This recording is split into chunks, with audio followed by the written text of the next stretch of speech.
Welcome and thank you for joining us today in sunny Rexburg. We're glad to have you, glad to be here, glad for the sunny weather outside. So can you guys say if you are here or if you can hear us? Better question. I don't think they can.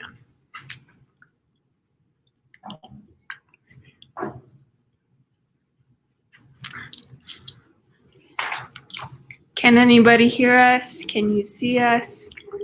Are you we alive? Say if you want to go back to bed. Oh, there it is. Look at you guys. Hello, Cool. Kaylee, Tia, Diana. Sweet. Welcome. Well, we wanted to start off with a little bit of an icebreaker. So first of all, what's the best thing that you ate for Thanksgiving? What was the best thing you ate for Thanksgiving? My favorite is always the Martinelli's and the root beer and the cream soda and all the drinks. Nice. Yeah. I love the pumpkin pie. I ate probably a whole pie by myself because I went to like 3 Thanksgiving dinners. So Comment, guys. What did you eat? What was your favorite? Green bean casserole. Always a crowd favorite. love that. Love that. My grandma usually makes that, but I wasn't at home. Sad. I don't think I've ever actually had it. Really? Yeah. I should make it. Pumpkin pie. Always pumpkin pie. Potatoes. You're in the right state. Awesome. True. Apple pie. I ate a lot of that too. Creamed corn. Yeah, fancy. Okay, second icebreaker. Whose family had a political fight over Thanksgiving? Are we the only ones, or did you guys experience that too? I didn't go and every single family fought about Donald and everyone and Biden, everyone. That doesn't look like it. Okay, that's Wow. okay. Well, we will get down to business then. First, we want to cover some tips on live streaming in general. So first things first, make sure you're looking at the camera. You don't need to be checking yourself out in the little square because let's be honest, you want to make your audience feel like you're engaging them. So look them in the eye, give them the respect they deserve. Number 2, make sure that you have a backdrop. Add some color, iron it. It'll really make your live stream that next level of beautiful. Number 3, make sure that you're responding to the live comments. So make sure you're doing it both vocally and in text format. If someone says they like apple pie, address that. Don't just let them say that and then hang there and not feel included in the presentation. And then number 4, make sure that you're budgeting your time.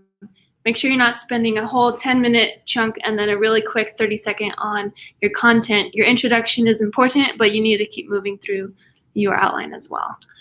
And number 5, you want to always be sure to test your Wi-Fi, because testing your Wi-Fi, you never want to go live and not have good enough Wi-Fi. So we had one of our friends here test the Wi-Fi here in the conference room.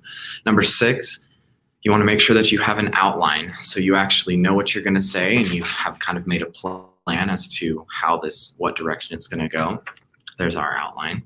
Number 7, you always want to post beforehand to get higher engagement attendance. And so if you post your link, then more people will know about it, and if you tell people about it. Okay, so considering these tips, which tip do you guys think is most important to remember when you're setting up your live stream?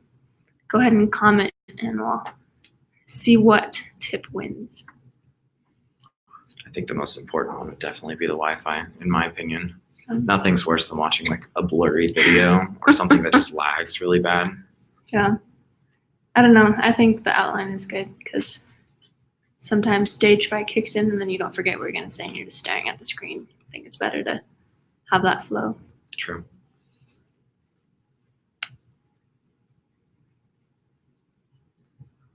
Okay. Cool. Well, we see no comments, so we'll keep moving on. Going. Tools for the actual platforms. We want to address the platforms individually and then just kind of assess them overall. So first things first, Instagram.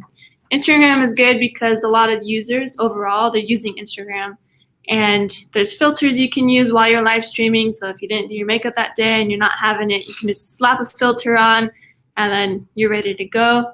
You can also be notified of who's watching and who's logging in. And so say Aubrey joins, we can say, hey, Aubrey, welcome to the live stream. And then they feel included that way. And then another thing, you can be found on the Explore page under the top streams. But something to remember, if you do want to do Instagram, make sure that you're not going to try and share your screen or do slides, because that's not a feature that Instagram supports. So if you're going to sacrifice that, you just need to compensate with being engaging yourself and making it interesting. So the next one we want to talk about is Facebook. So Facebook, when you go live, it notifies a lot of people. So we want to, when you're going live with Facebook, you can always do polls. You can get a lot more engagement and interaction. If you guys remember, Facebook has like the little like, the heart, the laughing, the angry even. And so more often than not, you can tell how people are responding to it by which one they click. The other thing that we wanted to say was that if viewers tune in late, they can actually go back. And so if you go live at say 10:30 and they tune in at 10:45, they can actually go back to the beginning of your live stream and kind of just catch up. And so I think that's an amazing feature. Agreed. It's always nice to see those little hearts bubbling up. True. Makes you feel good. Okay, next platform is YouTube. So as we can see in the video right here, we can do a banner on YouTube, which is always fun because it's visual and exciting and shows that you've prepared on your end, which is always appreciated, I think, for the viewer's perspective. And then another thing you can do on YouTube is you can share your screen. And so if you remember Brother Howard's screen share last week, he showed us exactly what he was looking at. That's something you can do specifically on YouTube. And so that can be really beneficial depending on what your stream is about. So the next one we want to talk about is Twitter. So on Twitter, you can actually invite up to 3 guests. And so with those 3 guests, you can actually have them, you can all communicate, you can hear the audio, and it works really well. You can also have someone that's a moderator on the comments. So as you probably know, Twitter comments can be a little negative sometimes. You can actually mute those comments and make them go away. Consider it like a little timeout. Okay, so those are the most popular streaming channels for live streams, but something that we like our favorite tool for live streaming is StreamYard, what we're using over there.